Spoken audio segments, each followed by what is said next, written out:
Okay. Hello, everyone, and welcome to the Summer Guest Speaker Series brought to you by the University of San Diego's Jacobs Institute for Innovation in Education. We're so happy that you could join us today. Again, please let us know who you are in the chat. We're so happy that you could spend just a few moments with us. We're delighted to have with us Ed Hidalgo from the Cajon Valley School District, where he serves as the Chief Innovation and Engagement Officer. Today, he will be giving us a presentation entitled Opening Access to Career Development in the Early Grades and Beyond. And so before we begin, I'd like to share with you a brief bio on our featured speaker. Prior to Ed Hidalgo's current role at Cajon Valley, he was the director of the World of Work initiative at the University of San Diego's Mobile Technology Learning Center, where he worked with researchers and professional learning specialists to design and integrate career development and World of Work awareness in K-8 schools to prepare students and teachers for the future. This role reflects the initiatives he led in his prior role as an executive at Qualcomm, where he worked in human resources, staffing, and government affairs. As Senior Director of Government Affairs, he led the development of Think-A-Bit Lab, a dedicated makerspace for thousands of students and teachers in the San Diego region. He also serves on the Workforce Development Board for the San Diego Workforce Partnership. And we are so happy that Ed is going to be able to spend some moments with us. And so at this time, I will turn it over to you. Thank you, Alina, and good afternoon, everyone. It's a pleasure to be with you this afternoon, albeit for just a short time. It's incredible that, well, I feel humbled that you would spend some time with me to talk about my favorite topic, which is career development. And so I hope that you have some takeaways from today and learning about the work that we're doing in Cajon Valley. It's a complete honor and privilege to be able to serve our community. And I see that Dr. Miyashiro has joined us as well. So if you have any questions, please don't hesitate to put those in the chat. And I know we have some principal friends and some nonprofit friends from the Midway. And I know we have friends from Colorado that have joined us, from PLNU and other universities. So it's great to have you with us. I realize that you all have different perspectives around this work and career development, but my work certainly would not be possible without a superintendent like Dr. David Miyashiro, who's providing the leadership to be able to do this work for every child in every grade and every year. So with that, we'll jump into it. And again, if you have any specific questions, please don't hesitate to pop them into the chat box. Dr. Mishra will jump in, or I'll jump in. And even if you want certain perspectives or you want a certain direction, because really this presentation could be a couple hours. The work is so deep that we're doing in Cajon. But I've started by giving you just a quick snap of some of our partners, whether it's the Beable Education or the Workforce Partnership is providing us our LMI, whether it's NEPRIS and Road Trip Nation, who are helping us connect students to professionals from around the globe, really, to the University of San Diego, who's been a great partner in our research and design, and American Student Assistance out of Boston, who's provided us very generous financial supports to expand our work into unique career learning spaces and with other partners. So this work would not be possible without them. So with that, I'll start with a tweet that's from 2018, and this idea that Dr. Miyashiro would always challenge us. And there's a great TED Talk from a youngster who asked him this question: what is school for? And you can see what Dr. Miyashiro really was focused on as a principal, assistant principal, first, an assistant superintendent, now superintendent. This idea of good test scores and getting kids through college and graduation rates, and what he would say is, realizing this was malpractice, right? And this shift and this work for our teachers to become advisors and career counselors and career coaches and career developers. Think of them as agents, right? To really shift this perspective, to really know the child, and to do the work that we've been called to do in Cajon Valley, which is to start in the earliest grades. And that's why you've all kind of come to this conversation today. I really want to treat this like you're in my living room and we're having a conversation around career development. Hopefully you're all geeked about career development and you're interested in this, and maybe you've been working at the collegiate level and serving adults. But really it was this idea, from Dr. Miyashiro about starting this work early that really has driven my passion, and it really has driven our practice to integrate this again for every child, every grade and every year. And so I love this quote from Dr. Paul Hartung, well-known vocational psychologist and doctor, who talks about career development beginning much earlier in the lifespan than generally assumed. And this idea that what children learn about work and occupations has a profound effect on the choices they make as adolescents and young adults, and ultimately on their occupational careers. And we fully believe that in Cajon Valley, that children start to build a vision of their future possible selves, whether they drive towards a target or foreclose away from a target. And we'll touch on some of the research in a little bit.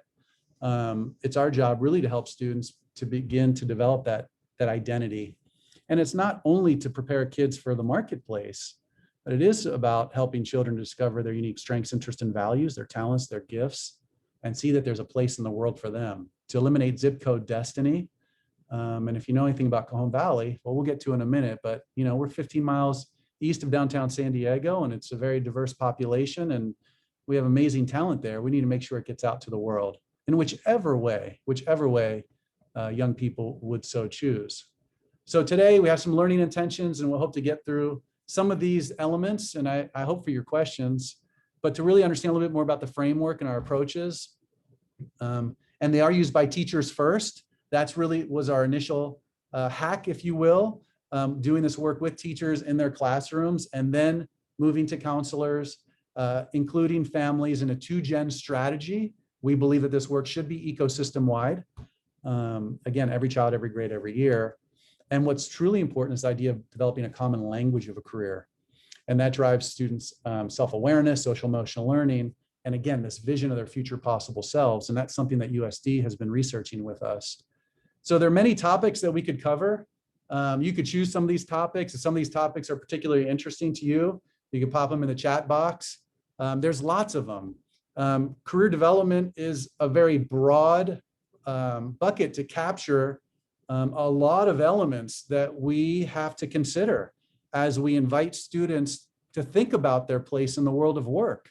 It's not a very narrow strand, it's a very broad strand. And our teachers and our world of work facilitators and coaches and our partner districts, they're learning this language, and we're bringing this language to them through our tools and resources, both physical resources and digital resources. And so if some of these are the items that are on your mind today, or maybe you have a question about some of these, like putting on the mask, and that doesn't have anything to do with COVID, believe it or not. You can feel free to pop those into the chat box. But these are the types of things that we think about, that I think about, that Dr. Miyashiro thinks about, and that we need to equip our teachers and counselors with, so they can do a great job of helping every child find their place in the world. So just a little context of the background is, I spent almost 20 years in the talent acquisition space and got to start a career center. That was my career dream. And we served 15,000 employees at Qualcomm while I was there overseeing this career center. And I was speaking about this earlier with someone that, I met a lot of people that the education system did a great job equipping with the skills and abilities to do a job very well, even some very difficult jobs, especially in the STEM fields, but they didn't always like their jobs. They didn't like their work. They could do the job. They were successful and effective at doing their job. They could do the transaction of doing the work, but in some cases, they were miserable. They hated their jobs. So you think of this child that's gone through this entire conveyor belt of education to end up on the other side with a good job, quote unquote, good job, only to hate that job, and then have to start over, or to consider what's next, or even worse, be in a situation where they can't make a change. And so that's really what got us thinking about, how do we really help everyone discover their strengths, interests, and values, and begin to develop career management skills so they could navigate more effectively the world of work. There's so many applications of the work that we're talking about here today, not just about the early grades. it's across the lifespan. So thank you, Dr. Lisa, for your comments, right? Work should not just be about survival, but for many people, it is about survival. So yes, how do you thrive? And so that work led to a makerspace where we got to invite students to learn about the world of work and build robots. And because of that work, I feel totally blessed to have met Dr. Miyashiro, who invited me to Cajon Valley to integrate this work with the support of University of San Diego. So we're almost 17,000 students in 28 schools, and a big district, really, and a lot of just wonderful young people. So when I talk about this work, it's not just about implementing a curriculum or a strand of curriculum. It really has been a shift in the culture. And you can see that shift very clearly in the district's vision: develop happy kids and healthy relationships on a path to gainful employment. And as part of the modern curriculum that we integrate for all of our students is this opportunity to explore not just the world of work, but also to go deeper in social emotional learning, really to advance their understanding of diversity through the TED curriculum, where students get to tell their personal stories in every classroom, which is really interesting to hear students' perspectives about their lives and their struggles and their challenges. It really is a marvelous way for students to begin to understand and respect others and themselves, and then getting that access to computer science as well. So, and through all this, it is about blending education and the world of work and breaking that idea of zip code destiny. So we do have 2 TOSAs on assignment. And of course, we have many wonderful teachers that you can follow, especially under the CVWOW hashtag, the Mission of Me hashtag, which is connected to our Launchpad career centers, Possible Selves, and the RIASEC.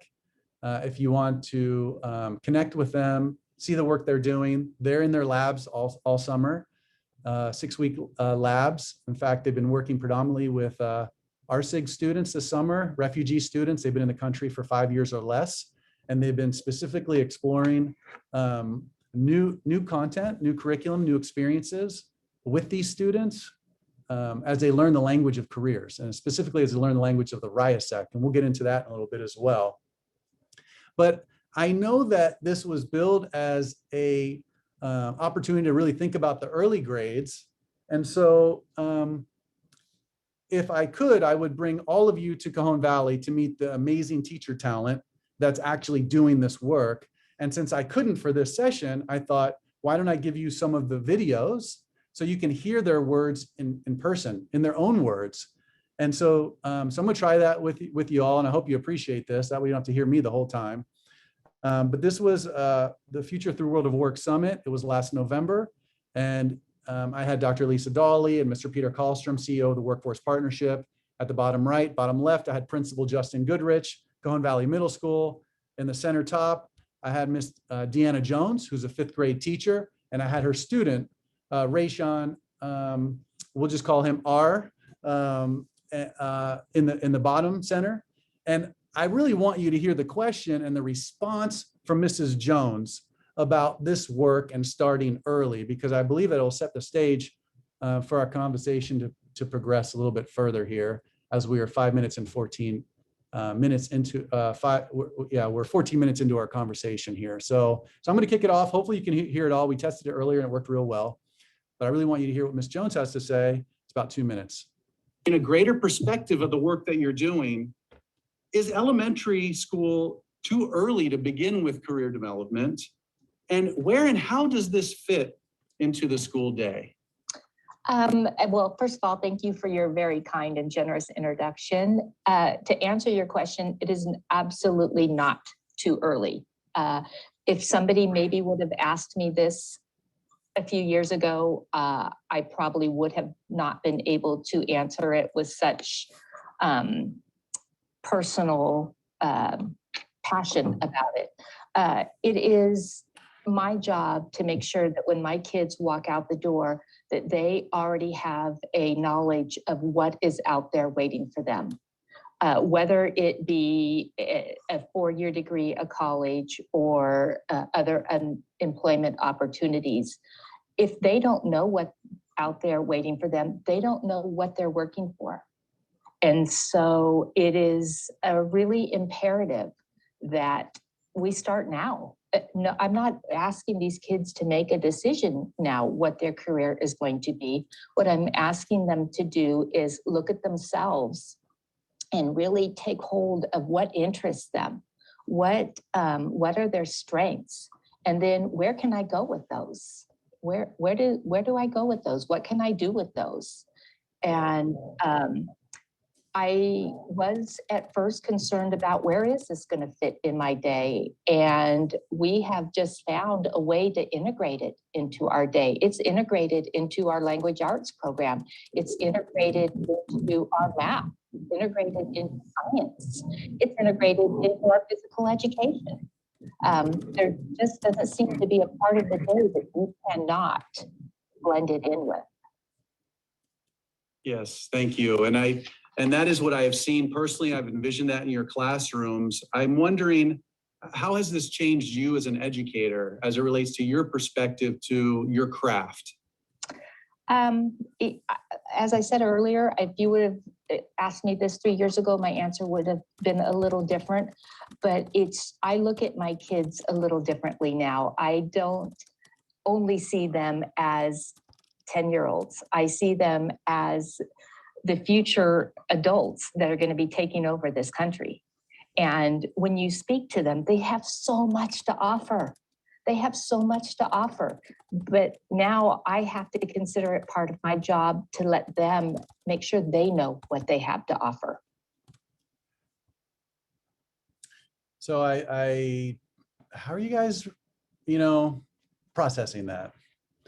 How many fifth grade teachers have you heard integrating that type of language? And know that this isn't the way that it started in the district, by the way. I mean, when I first came to the district, not everyone was really interested in what I had to say. Thank you, Karen, and thank you, Jenna, for your comments. I appreciate it.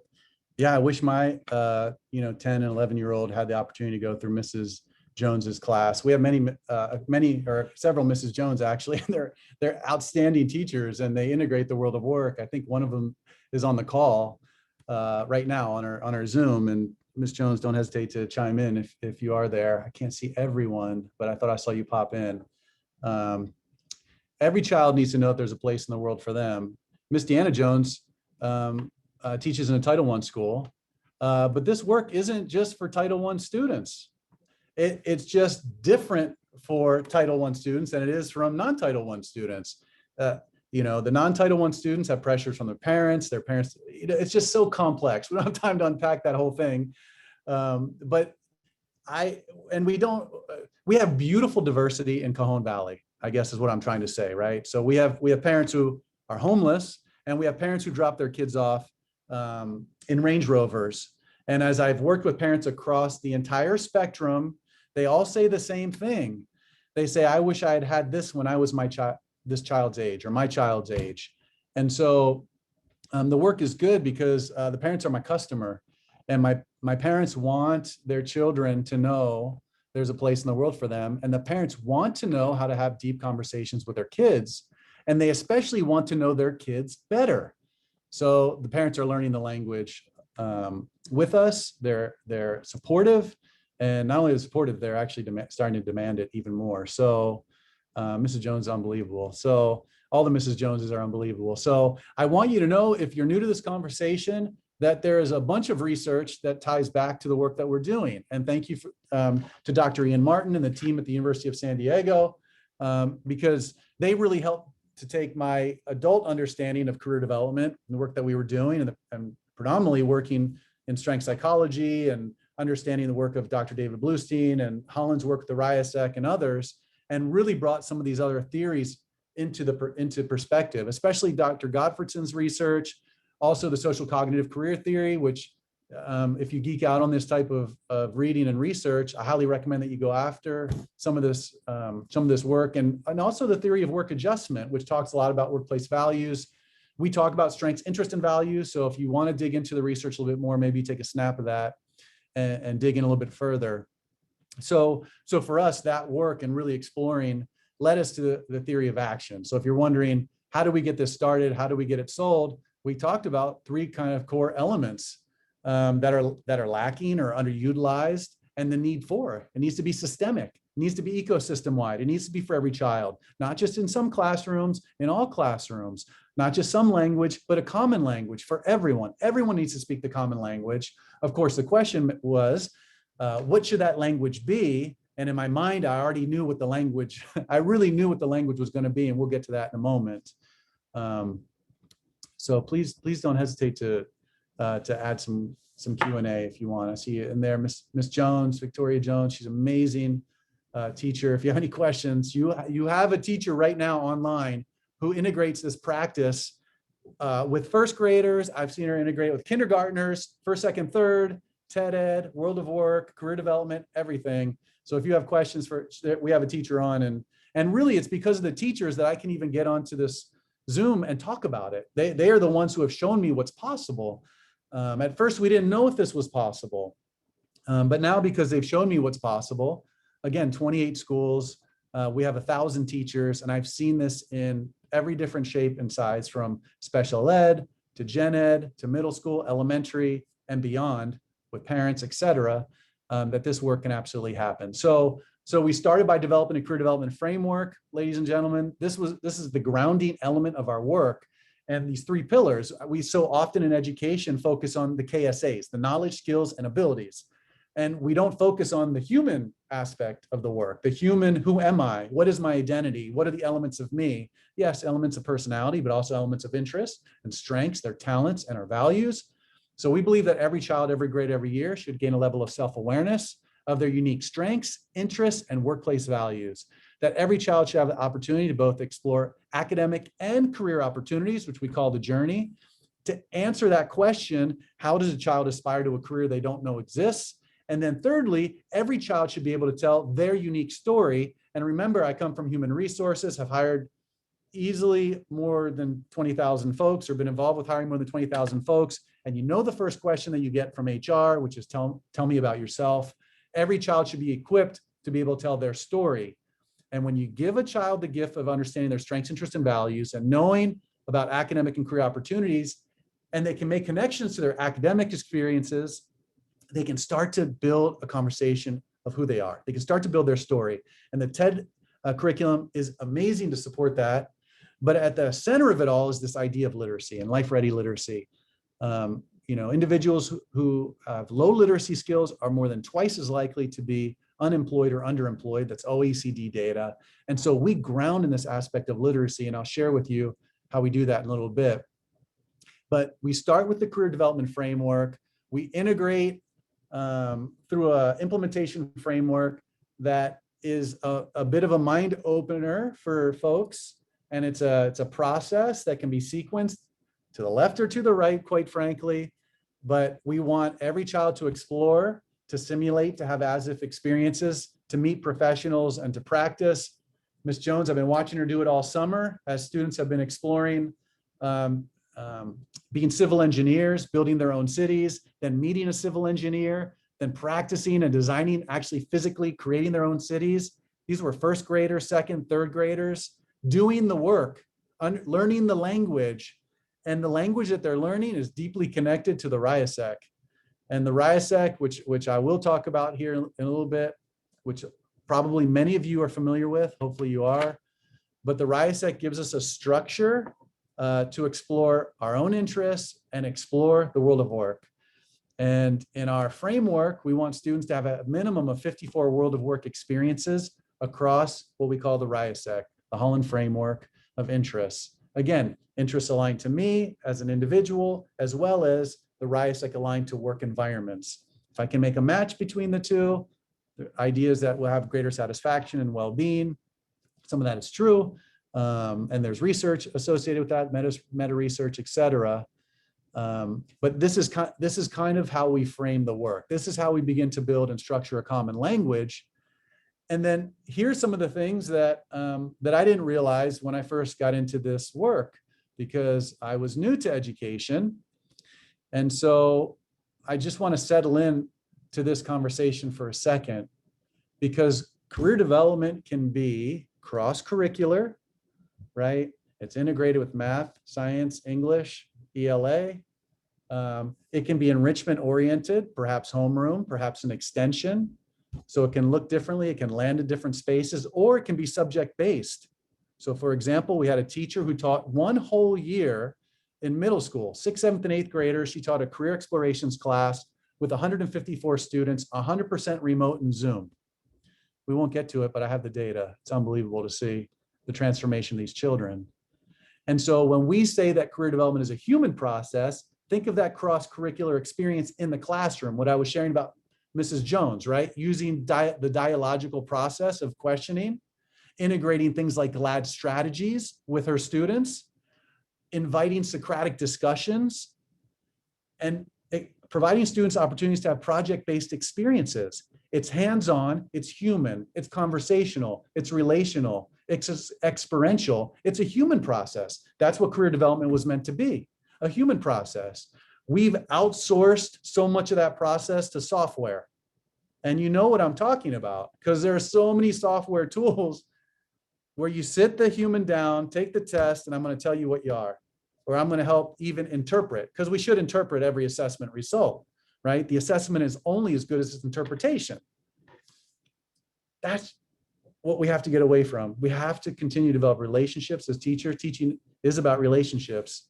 But this other component now is a blended learning component. And in our district, we are a one-to-one district. Every 8th grader in Cajon Valley has a Chromebook their entire school career.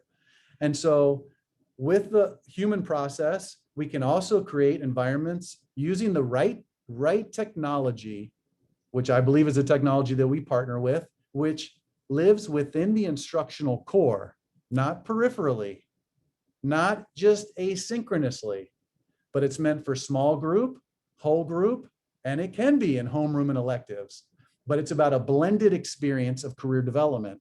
And that leads us to levels of depth where we can see students transforming, right? We can see it moving from a transactional experience, get on the system, take the assessment, here's the results. No, it's dialogical, it's Socratic, it's PBL, and that leads us to these amazing outcomes that you see to the far right, right? Where students are gaining self-knowledge, occupational knowledge. You can read it all, right? These are the things that are happening in classrooms like Mrs. Jones, starting in the earliest grades. And it's fun, and kids like to do it, and it's a process for everyone. But this is learning, and it brings context to what kids are learning in the classroom. And so that work really is a shift from transactional to transformational.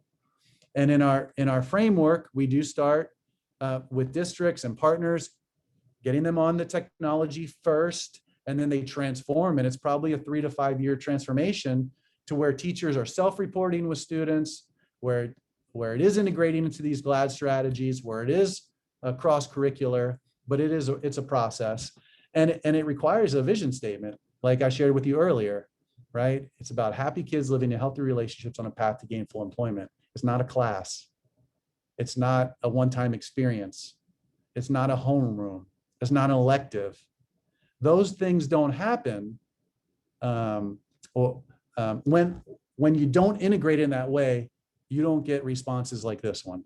So important. And I can only imagine, Rayshawn, how you are receiving this from Ms. Jones. You just had an opportunity to hear how experiencing the world of work in the classroom has changed her. How has this changed you as a student? Originally, I didn't know what I wanted to be, but when you guys came, you guys changed my life because I thought I couldn't do anything. But with RIASEC, you guys gave me my 3 letters, and now I think of career. So I think I have a few careers in mind. So thank you for all of that, including all of you. But when people, like Ms. Jones said, what's it called? Like Ms. Jones said, you're never too early and everything. Yeah, you're never too early or anything. They're never too early. But it can't be a software solution. It can't be an outsourcing to a software system solution and process. It's about a relationship. It's about a conversation. And it's about starting early. If we can start earlier before the period of adolescent disruption in middle school, is there a greater chance that we'll be able to build a solid foundation for every child to know that they're unique and special, that you have unique strengths, interests, and values that are needed in the world, and that they have a target, that they have a direction, that they can envision that future possible selves. That's the work that we're doing.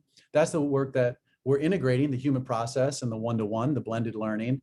And what's great is there are a lot of people that are starting to take notice. A lot of researchers in Canada and the UK, they're starting to look towards career-related learning in the early grades, in primary, quite a bit of research. You're starting to get some really important people like Andreas Schleicher from OECD saying it's not just a matter of social justice, it's a matter of bringing the potential of the next generation fully to bear. Of course it is, because you watch the kids graduating out of high school, going to college, but you know the data. I don't even have to talk to you about the data. You know what's happening, right? We got to start earlier. We have to involve the parents. It has to be 2-generation, right?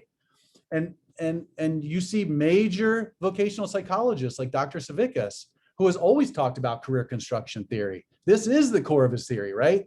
And it begins in childhood as individuals first become actors, then become agents, later authors of their own lives and careers. The Voc psychologists have been talking about this. There's not a lot of research on it, however, because people haven't done it. They haven't applied it. And that's, again, what Cajon Valley is doing. So let's spin back to the common language of the RIASEC. Holland's theory, it ties into a theory of person, environment, and fit. It's a trait and factor theory. What all you need to know is the most widely adopted theoretical framework of interest measurement. And why do we care so much about interest? Why do we ground in interest and not in strengths as the common language?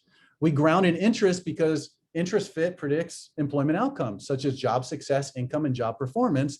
And there's all these other wonderful revelations that come from this interest alignment, like well-being, enjoyment, happiness, other elements that come along with this. And this has been researched for quite some time, but there's some really great research that's coming out most recently from Dr. Rounds from the University of Illinois and his PhD students. And that's been going on for a little while.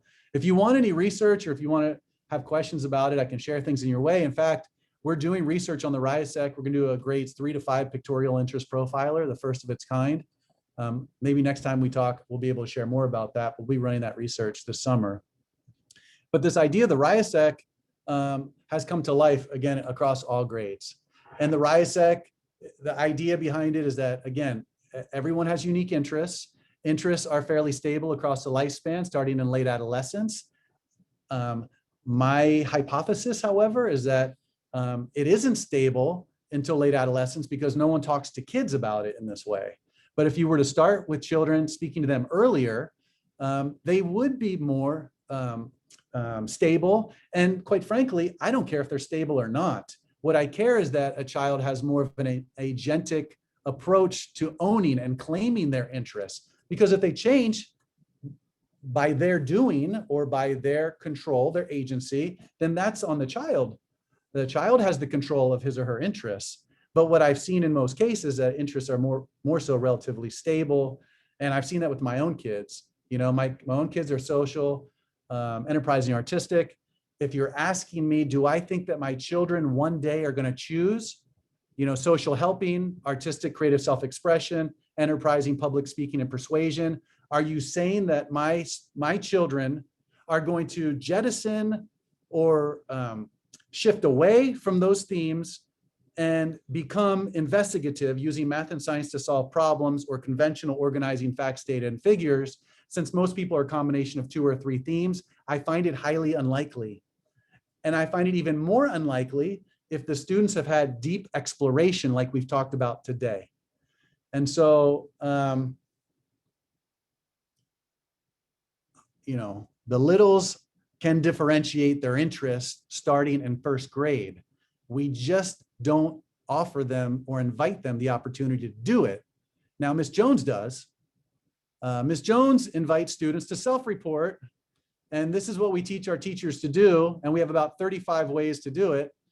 And I know there's just not enough time to have this conversation with you all, with USD. So we'll have to do it again. But you need to see Ms. Jones talking about self-reporting. So I have to show you what happened here with Rahad. When we first started, Rahad self-reported. She self-reported as conventional, artistic, and social. And then when she took the Beable survey, she actually, these are the themes that she self-selected. And one is artistic. So you notice that there's artistic in both here. And then she also got social again. Now the two letters that were different were the enterprising and conventional. So what I did is I looked at the questions on the survey and I looked at to see as far as the careers. And some of the careers were, for example, for enterprising, were, would you like to help a friend or help someone get started with their new business? And then another question, some sample question was something to the effect of, would you like to organize a warehouse? And so she said, no, I think I'd rather help somebody start their business. So then she decided after we had that conversation that she is artistic, social, and enterprising. And this is a combination of her self-reporting and the Beable. So there you go. Thank you, Mrs. Jones, for articulating the self-reporting process. So Mrs. Jones is inviting the child through a process. There's lots that we use to have the students self-report their interests, usually based on a hands-on experience, a PBL, a rotation to a RIASEC station where they get to try it out. And then they get to articulate which did you like the best and which did you like the least and why? And they get to have a conversation around it. And then in that case, they also participate in a brief assessment of valid and reliable inventory. And then they get to have a conversation around did the same themes come up or are they different? Which do you think is most accurate and why? And so that leads to a conversation with the student. It builds agency. And you get first graders that can start to do this, and then they talk about it and they write. And I love this. This is a first grade class and they're all self-reporting their interests. And in this case, you can see what the child is writing, and there's sound that goes with this. We're not going to play it. But the child's artistic. In this case, you can see the child is actually doing an artistic activity. The conventional, probably working on doing software, developing software on a computer. And a social is helping somebody up. Social is all about helping. It's not about being around people. It's about helping people. So this is the work that's happening in the early grades. And when I articulate the connection to the technology that we integrate in this process, what's important is that we're able to track this over time. And so our students are participating in a technology program that's called Beable Education. And they're able to take the RIASEC interest inventory. They're going to take it lots of times. They're going to self-report lots of times. They're going to explore lots of different careers. And we're going to see how their interest themes change over time. And we're going to connect their reading, because our Beable platform is all about providing the child reading that is aligned to their RIASEC themed interests, which no one else is doing. So it'd be enough to send them cool articles that are interesting, but why not send them articles that are based on their interests and also based on their career lexile? So this is something we could track over time. It's part of a learner profile. And as it relates to mapping and creating a target for students, we'll understand every child gets this. So once they decide what careers they're interested in based on their RIASEC themes, in this case, the child's interest is to become an audiologist. And what it does is it actually marks and tracks their current lexile reading level to where their lexile needs to be in relation to the career. And that maps to some of the physical resources that we use with students, which are career cards, which include lexile. And the reason that the technology is so important is because we started with the physical resources, and the students were selecting careers and noticing that their lexile level wasn't sufficient to actually achieve the career. And the child's reflection would be, and we saw this over and over and over and over again, I need to get my lexile up because I want to have this job, and I can't get there if I don't have it. So now we're using artificial intelligence to do that work. And then the technology actually provides readings, scaffolded readings, to actually grow the child's lexile. And again, it's based on interests, which means the kids are spending more time on task, reading more, et cetera. And it gets back to that OECD data that I mentioned earlier. So, so you might be wondering, and Alina, you can let me know if we're when I need to stop. But I will give you some views. It's funny, this is some of these images are Mrs. Jones' classrooms, but our classrooms have been completely transformed. They all have RIASEC spaces. There are practices that have been traditionally found in classrooms that have now been integrated with the RIASEC and the world of work. So for example, classroom jobs, which most elementary teachers and maybe middle school teachers have always deployed, now are aligned to the RIASEC. And so the students who have now self-reported their interests are applying for classroom jobs based on their interests and the RIASEC themes. And so, yes, we teach teachers how to do that. And some teachers design this on their own. I think we have 4 minutes before we end recording. Okay, so I know you want to go to Q&A soon. We'll do that. We'll do that in a minute. So whether it's integration into things like character study. So which are the characters in the novel? And what do we think the RIASEC themes are? How do those align to your RIASEC? Or whether it's things like career fairs, which are no longer just ad hoc. They're now aligned to RIASEC. So the business partners come in and they align to their RIASEC themes, way more useful based on students' interests. But you're probably still asking this question, still, why is RIASEC important? How does it become a target? Well, it comes a target because our priority sectors are now aligned by RIASEC. You know our priority sectors in San Diego. We have 7, I believe it's 7. The first time ever, they're aligned to the RIASEC.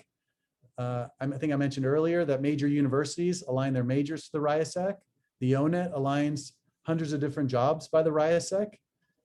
Even community colleges like Tallahassee Community College are aligning all of their career pathways to the RIASEC. So again, it's a beautiful common language that we deploy and teach teachers how to deploy through a human process, the things that we saw in the classroom, interwoven into their curriculum. We have a beautiful technology platform that allows us to advance one-to-one, whole group, small group, synchronous, asynchronous. And those things together lead to a lot of these wonderful outcomes. Most important of which is every child knowing that there's a place in the world for them. So I wish I could go through all of it, but I can't. I can't talk about all the cool stuff in middle school and the teachers and the students and show you any more of the videos or the Meet a Pros, but it's a whole school systemic model. It's the best thing. I love it so much. And I love working with parents and children. No one pushes back on it once they see it and what their kids can do. So I'm happy to take any questions, and thanks for joining me today. I hope that was interesting. We'll definitely have to have a part 2, I see. Lots of wonderful information. Thank you for sharing the meaningful work that Cajon Valley is doing. It's very practical and will be very useful for children. So at this time, I am going to stop recording. However, please feel free to hang on and ask Ed any questions that you may have about RIASEC or the world of work or anything that he has presented on today. Oops.